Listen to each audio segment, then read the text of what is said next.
est sur un collège donc, urbain. Les travaux ont lieu en site occupé, c'est-à-dire que les collégiens donc, continuent leur enseignement pendant la phase travaux.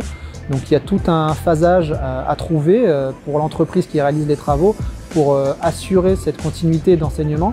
Donc ça évolue, les barrières de chantier bougent, on change ces espaces au fur et à mesure du chantier. Donc au niveau construction, on est sur un bâtiment qui est performant énergétiquement. On a des panneaux photovoltaïques qui seront installés en toiture. On a également un bâtiment qui va être raccordé au réseau de chaleur urbain et qui permettra effectivement de diminuer nettement et sensiblement la facture énergétique.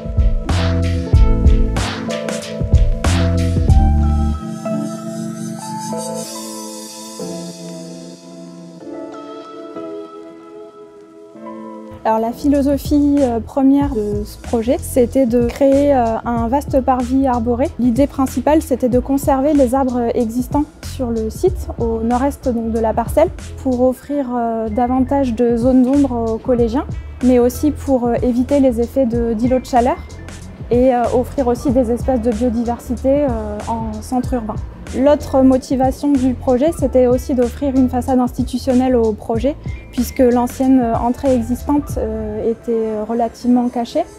Donc là, on a une façade ouverte et connectée au réseau de transport en commun, et plus particulièrement au réseau de tramway. Donc on a réussi à créer, je pense, une respiration en centre urbain, dans une zone qui est en constante mutation et qui est amenée à se densifier davantage dans les années futures.